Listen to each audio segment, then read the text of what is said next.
ত্রয়োদশ জাতীয় সংসদ নির্বাচনের তফসিল ঘোষণা করা হলো।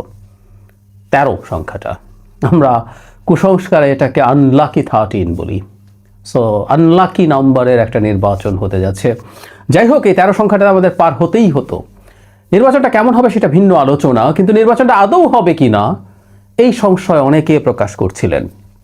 দীর্ঘদিন রাজনীতি নিয়ে কথাবার্তা বলেন, রাজনীতি অবজার্ভ করেন, এই ধরনের মানুষও বেশ নিশ্চিতভাবে বলে দিচ্ছিলেন যে ফেব্রুয়ারিতে নির্বাচন হবে না।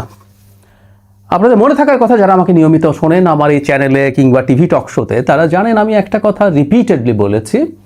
সরকারের দিক থেকে কারো কারো যখন 5 বছর টছর আওয়াজের খোয়াব দেখেছি, সেটার প্রতিবাদ করেছি, করে এই কথাটা বলতে চেয়েছি যে কিছু কিছু মানুষের জন্য সুবিধা হয় নির্বাচন পেছালে, তারা তাদের জায়গা থেকে চেষ্টা করবেন, তারা চেষ্টা করতেই পারেন, কোনো স্টেপ নেওয়ার চেষ্টা করতে পারেন, কিন্তু আখেরে নির্বাচন হওয়া ছাড়া কোনো উপায় নেই। সেটার পেছনে আমার সুনির্দিষ্ট যুক্তি ছিল, নির্বাচন না হওয়ার যে ইনসেন্টিভ আছে সেটা তেমন কিছু নাই। নির্বাচন মানে ক্ষমতা যদি এই অন্তর্বর্তী সরকার বা নতুন কোনো সরকার এসে যদি ক্ষমতা এক্সটেন্ড করে, আর একটা জিনিস হচ্ছে ব্যালেন্স অফ পাওয়ার ভীষণভাবে নির্বাচনের পক্ষে আছে। এইসব নিয়ে বলেছি আমি আলাদাভাবে, আবার একটু বিস্তারিত কথা বলবো এটা নিয়ে। কিন্তু কেওস করার একটা চিন্তা ভাবনা কারো কারো থাকতে পারে। যাই হোক, নির্বাচনের তফসিল ঘোষণা করা হলো। এই যে কেউ বলতে পারেন এই তফসিল ঘোষণা করার পরেই বা কি যুক্তি আছে, যুক্তি আমরাই দিয়ে দিতে পারি, তফসিল হওয়া মানে কি নির্বাচন হয়ে যাওয়া? উত্তর হচ্ছে না।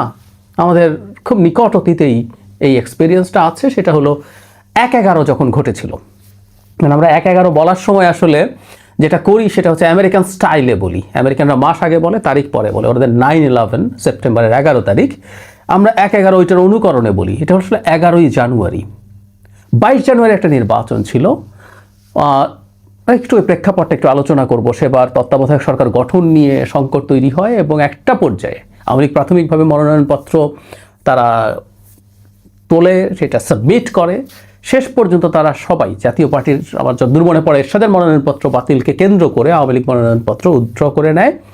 ফলে বিএনপি ওই সময়কার ঠিক সেই রকম একটা নির্বাচনের দিকে এগিয়ে যাচ্ছিল, যেটা 14 সালের 5 জানুয়ারিতে হয়েছিল। একটা মেজর পার্থক্য হয়তো আছে, সেটা হলো 5 জানুয়ারি মনোনয়নপত্র প্রত্যাহারের সাথে সাথেই বিনা প্রতিদ্বন্দ্বিতা 153 জন নির্বাচিত হয়ে গিয়েছিল। বিএনপির এই নির্বাচনটার সময় তেমন কিছু ছিল না, প্রচুর স্বতন্ত্র হয়তো বিভিন্ন সিটে ছিল, যদিও একটা একতরফা নির্বাচন ছিল। তো 1/11 ঘটে গেল। তার মানে তফসিল তো হয়েছেই, নির্বাচন হওয়ার 11 দিন আগেও নির্বাচন বানচাল বা পণ্ড হওয়ার এক্সপেরিয়েন্স আমাদের খুব বেশি পেছনে না, 17 বছর আগেই, 18 বছর আগেই এই ঘটনাটা আমাদের এখানে ঘটেছে।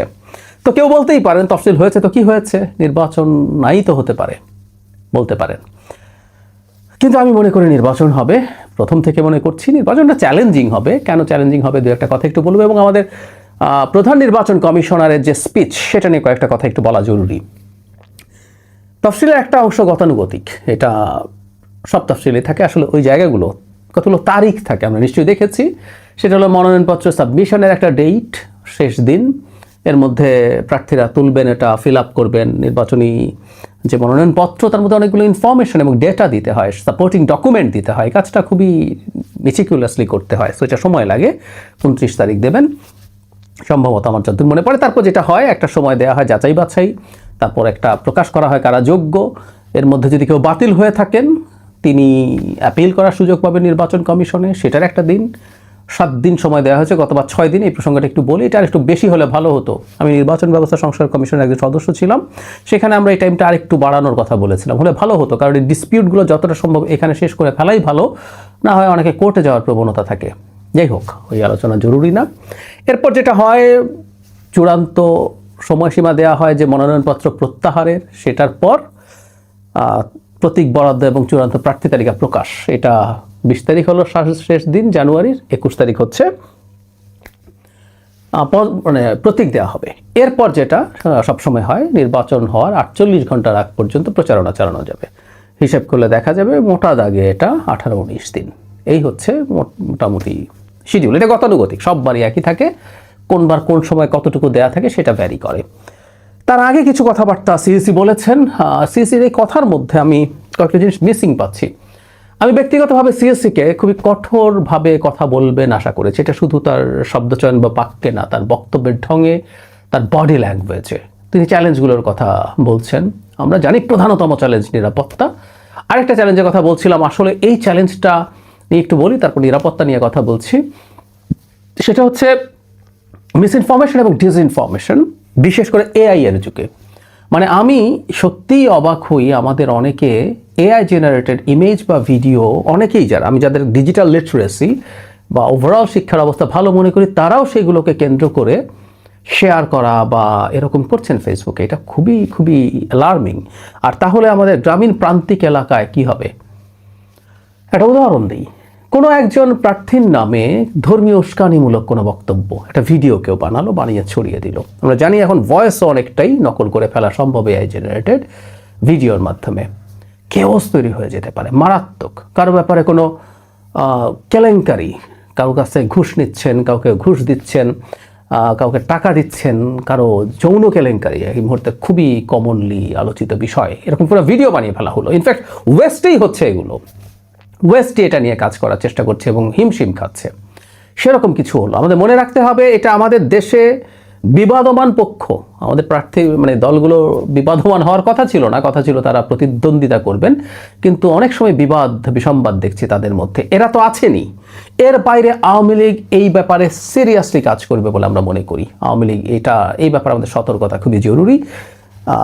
ইন্ডিয়া কাজ করবে, আওয়ামী লীগ কাজ করবে, আমরা জানি না, হু নোজ আওয়ামী লীগের সাথে অ্যালাইন্ড কেউ আরও কোনো দেশের মধ্যে ইনভলভ হবে কিনা সেটা দেখতে হবে।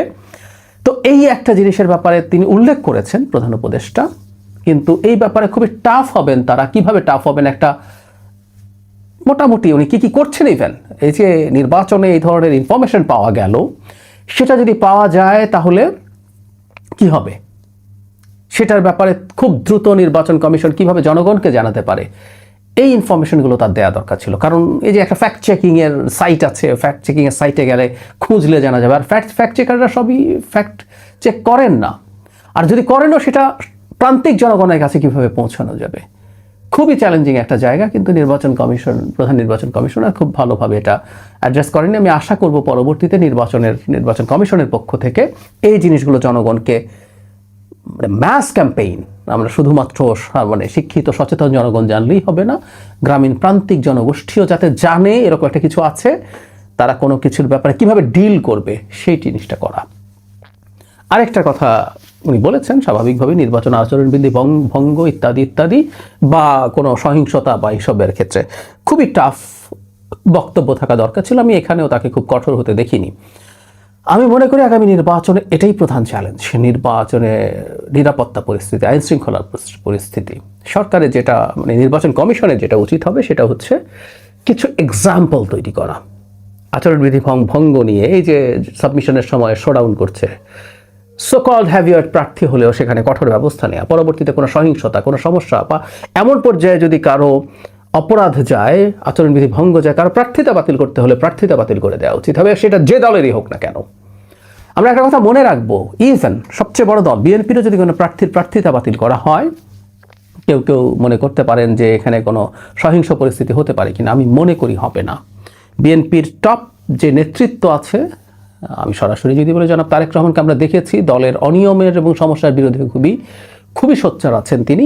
ফলে নির্বাচন কমিশন যদি জনগণের সামনে এটা দেখাতে পারে যে তারা জাস্ট কজে, জেনুইন কজে, ন্যায্য কারণে কারো প্রার্থিতা বাতিল করেছেন, সেক্ষেত্রে জনমত নির্বাচন কমিশন এবং সরকারের পক্ষে থাকবে। সেই ক্ষেত্রে কোনো দলই আসলে এই ধরনের কোনো স্টেপ নিয়ে উচ্চবাচ্য করার সাহস করবে বলে মনে করি না। কিন্তু এরকম কিছু কাজ উদাহরণ তৈরির জন্য নির্বাচন কমিশনকে করতে হবে, এটা খুবই জরুরি। প্রধান নির্বাচন কমিশনারের স্পিচে এই ধরনের কঠোরতার অভাব আমি দেখেছি। আমি মনে করি, আমি আশা করব ভবিষ্যতে তারা আরও প্রচুর কথা বলবেন মিডিয়ার সাথে, সেই জায়গাগুলোতে তারা এই ব্যাপারে কঠোরতা প্রদর্শন করবেন। আর একই দিনে 2 ভোট নিয়ে কেউ কেউ বলেন, আমি মনে করি না এটা চ্যালেঞ্জ। এই দেশের এমনকি প্রান্তিক জনগোষ্ঠী যারা ইউনিয়ন পরিষদ নির্বাচনে ভোট দেন, সেখানে তারা 3টা পর্যন্ত ভোট দেওয়ার অভিজ্ঞতা রাখেন, 3 বাক্সে ফেলার জন্য। সো এগুলো আদৌ কোনো ইস্যু না, এগুলো জামাত একটা ফালতু ইস্যু বানানোর চেষ্টা করেছিল, একই দিনে 2টো হলে এই হবে সেই হবে, এগুলো মোটেও যুক্তি না। মূল সংকট আসলে নিরাপত্তা পরিস্থিতি, এবং আমি সত্যিকার অর্থে মনে করি AI generated fake news, disinformation, misinformation, এগুলোই। আর 2-একটা ইস্যু চ্যালেঞ্জ তাদের সামনে থাকবে, সেটা হলো ভেতরে ভেতরে কেউ ইলেকশন ম্যানিপুলেট করার চেষ্টা করে কিনা। জামায়াতে ইসলামীর এক ধরনের একটা কনভারসেশন আমাদের সামনে চলে এসেছিল, যেখানে বিভিন্ন ব্যাংকের কর্মকর্তাদেরকে, ইসলামী ব্যাংকের কর্মকর্তাদেরকে ইনস্ট্রাকশন দিচ্ছেন গুরুত্বপূর্ণ একজন নেতা। যদিও নির্বাচন কমিশন এই ব্যাপারে তাদের একজন রিয়াকশন দেখিয়েছে, তারা কোনো বেসরকারি ব্যাংকের কর্মকর্তাদেরকে আপাতত দায়িত্ব দিচ্ছেন না। তারপরও আসলে এই ব্যাপারগুলো খেয়াল রাখতে হবে, কারণ জামাতের নেটওয়ার্ক বিভিন্ন জায়গায় বিস্তৃত। তারা এই ধরনের কিছু করছেন কিনা এই ব্যাপারে তাদের সার্ভেইলেন্স খুব সিরিয়াসলি জারি রাখতে হবে। আমি আশা করি নির্বাচন মোটা দাগে ভালো হবে, কারণ দলগুলোও চেষ্টা করবে, আমি মনে করি এইবার তাদের প্রার্থীদেরকে যতটা সম্ভব সংযত রাখার। তারপরও সমস্যা কিছু হতেই পারে, হলেও আমাদের নির্বাচনটা হয়ে যেতে হবে, নির্বাচন হবে, এটা ফর শিওর। নির্বাচনের মান আমরা যত